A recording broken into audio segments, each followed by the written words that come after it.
Hello दोस्तों, संतोष classes में आप सभी का बहुत बहुत स्वागत है।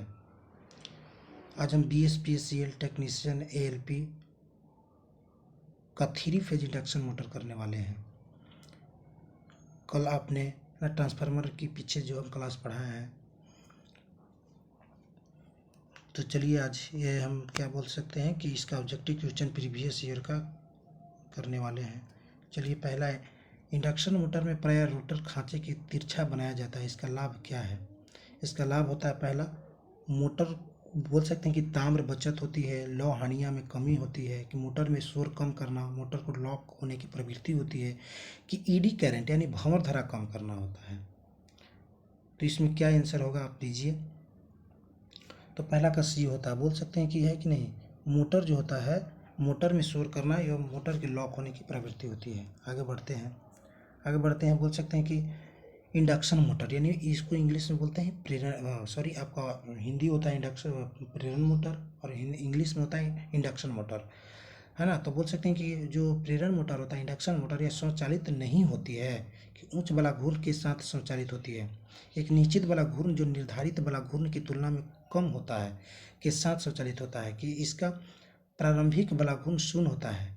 तो इसका आंसर दीजिए, दूसरा का क्या होगा,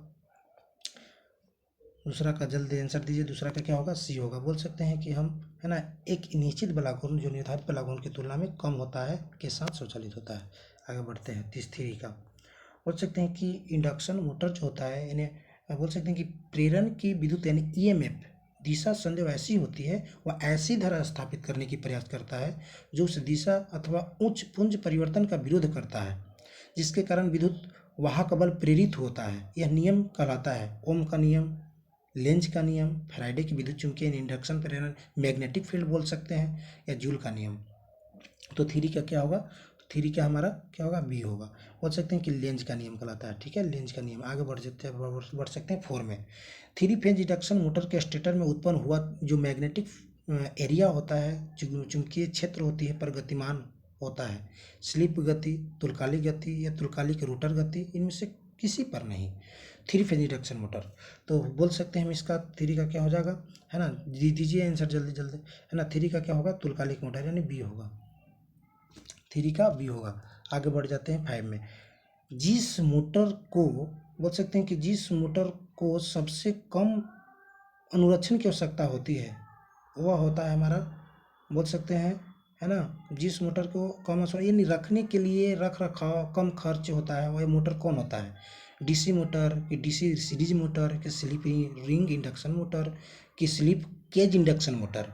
तो 5 का हम बता दें, तो 5 का तुम्हारा क्या होगा, डी, यानी बोल सकते हैं कि स्लिप केज इंडक्शन मोटर है जिस मोटर को सबसे कम अनुचरण की आवश्यकता होती है ना। आगे बढ़ जाते हैं।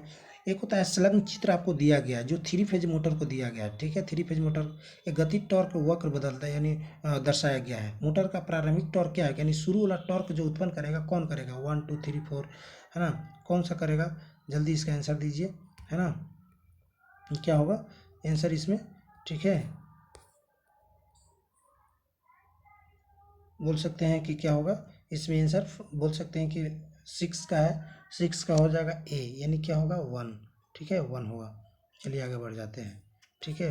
7 का बोल सकते हैं कि कॉन्टैक्टर जो होता है फिलिंग द ब्लैंक्स के द्वारा संचालित होता है, योग के द्वारा, चुंबकीय कुंडली के द्वारा, कि स्विचिंग योग्यता के द्वारा, कि आर्मेचर के द्वारा। तो 7 के क्या होगा, 7 का, है ना, बी होगा। बोल सकते हैं कि मैग्नेटिक यानी चुंबकीय कुंडली के द्वारा, आराम से इसको समझिए, है कि नहीं। 8 का हो जाएगा, स्टार्टर का स्विच ऑन करते हैं तो वह तीव्र गति से कंपन करने लगता है। इसका संभावित कारण क्या होता है? जब कंपन करती है तो संभावित कारण होता है कि उच्च वोल्टता होती है, कि आर्मेचर में योग के बीच उपस्थित होना तथा उच्च वोल्टता हुई, कि निम्न वोल्टता तथा सिंगल फेजिंग है, कि आर्मेचर या योग के बीच उपस्थित होना तथा निम्न वोल्टता। 8 का जल्दी दीजिए, इसमें आंसर क्या होगा, तो 8 का आपका होगा, है कि नहीं, आर्मेचर के योग के बीच धूल उपस्थित होना तथा निम्न वोल्टता होगी, है ना। 8 का हो गया। चलिए 9 में बढ़ जाते हैं, है ना। बोल सकते हैं कि कम क्षमता जो होती है, कम क्षमता वाले इंडक्शन मोटर के लिए क्या होती है, फिलिंग द ब्लैंक्स प्रयोग किया जाता है ना। जो ऑटो ट्रांसफार्मर स्टार्टर होता है, स्टार डेल्टा स्टार्टर होता है, कि स्टेप डाउन ट्रांसफर स्टार्टर होता है, कि डॉल ट्रांसफार्मर होता है, या स्टार्टर बोल सकते हैं, है ना। तो 7 का बताइए, 9 का बताइए क्या होगा, तो 9 का होता है डॉल स्टार्टर। चलिए आगे बढ़ते हैं 10 में। बोल सकते हैं कि कॉन्टैक्टर के मुख्य संयोजक की तुलना में सहायक संयोजक यानी एक्सिलरी कॉन्टैक्ट करते हैं क्या, उच्च भार पे, निम्न मूलता पे, कि निम्न धारा पे, कि अतिरिक्त शक्ति पे। तो 10 का क्या होगा, 10 का हो जाएगा आपका सी, यानी बोल सकते हैं कि निम्न धारा पे। ठीक है, आगे बढ़ जाते हैं 11 में। 3 फेज डॉल ट्रांसफार्मर न्यूनतम निम्न संख्या में संयोजक होना चाहिए। 2NO 2NC या 3NO या 3NO NC, ठीक है, कि 4NO। तो 11 की अगर बात करते हैं तो डी होगा, क्या होगा, ठीक है, 4NO मतलब समझ में आ रहा है, यानी 4 नंबर का या बोल सकते हैं कि है ना 3 नंबर का या 2 नंबर का, है ना 2NOC, यानी नेगेटिव क्वाइल का एक मान दिया रहता है। ठीक है, आगे बढ़ जाते हैं। डॉल जो बोल सकते हैं, है कि नहीं, तो यह स्टार्टर प्रचलित 3 फेज इंडक्शन मोटर को शॉर्ट सर्किट अवस्था के लिए होती है, जो उसमें काम करता है। तो NV उपलब्ध होती है, कि OLC उपलब्ध होती है, कि बैक ऑफ फ्यूज होता है कि नहीं, कि अर्थ लीकेज होती है, कि अर्थ चालक उपलब्ध होती है, क्या होता है। तो 12 के अगर हम बता दें तो क्या होता है ना, तो अर्थ चालक उपलब्ध होता है। चलिए आगे बढ़ते हैं। क्या होगा अगर हल्के लोड पर चल रहा है 3 फेज इंडक्शन मोटर, प्रेरण मोटर, है ना, तो एक फेज असंयोजित हो जाए, चलना बंद कर देगी, उस स्पीड पर चलते रहेगी, कंपिंग करने लगेगी, कि उच्च स्पीड पर चलेगी।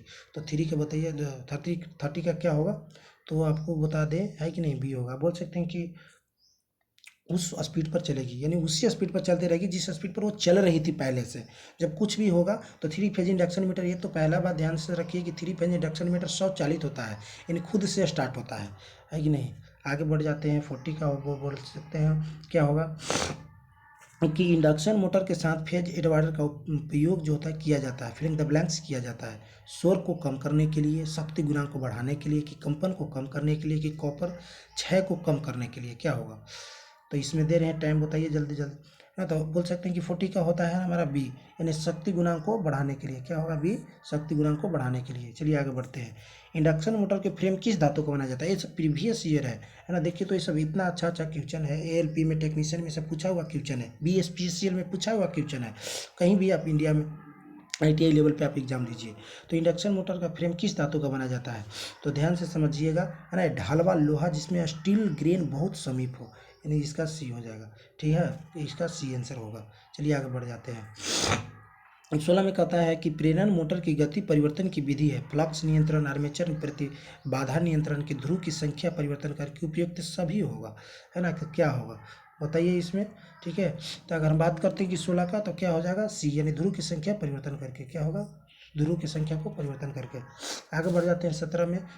स्लिप रिंग मोटर के लिए उपयुक्त जो स्टार्टर होता है, ये क्या होता है ना, स्टार डेल्टा स्टार्टर होता है, प्रतिरोध होती है स्टार्टर की, ऑटो ट्रांसफार्मर की, डायरेक्ट ऑनलाइन स्टार्टर होता है। 17 की बताइए, तो इसका आंसर हम बता दें तो इसका होता है प्रतिरोध। ठीक है, जो रिएक्टेस्ट स्टार्टर होता है। ठीक है, आगे बढ़ जाते हैं। उसी का इंग्लिश नाम दिया गया है, क्वेश्चन में आपका ब्रैकेट में दिया गया है, तो है। चलो चलिए हम 18 में बढ़ जाते हैं। 3 फेज स्क्वारल केज मोटर में रोटर, है ना, कंडक्टरों को खुला रखा जाता है, स्लिप रिंग के माध्यम से शॉर्ट सर्किट किया जाता है, कि बोल सकते हैं कि एड रिंग्स के माध्यम से शॉर्ट सर्किट किया जाता है, कि इंसुलेशन से जोड़ा जाता है। बता दें तो 18 के क्या होगा, 18 के सी हो जाएगा, यानी एंड रिंग के माध्यम से शॉर्ट सर्किट किया जाता है। आगे बढ़ जाते हैं, है ना।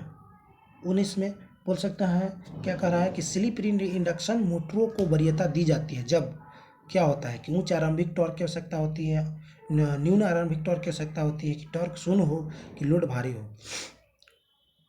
19 की बात करते हैं तो 19 का क्या होगा, है कि नहीं, तो उच्च आरंभिक टॉर्क हो। ठीक है, 19 का ये होगा। ठीक है, आगे बढ़ जाते हैं, लास्ट क्वेश्चन है। चलिए ऐसे ही प्यार बनाए रखें, है कि नहीं। आगे बोल रहे हैं कि स्टार डेल्टा स्टार्टर की वाइंडिंग आरंभ होते समय और गति करते समय, है ना, कनेक्शन में जुड़ी होती है ना। तो 20 का क्या होता है, 20 के बताना चाहते हैं तो 20 का बताइए। स्टार डेल्टा, स्टार और डेल्टा, डेल्टा स्टार या डेल्टा, या स्टार और स्टार, की डेल्टा और स्टार, कौन सी आंसर होगा।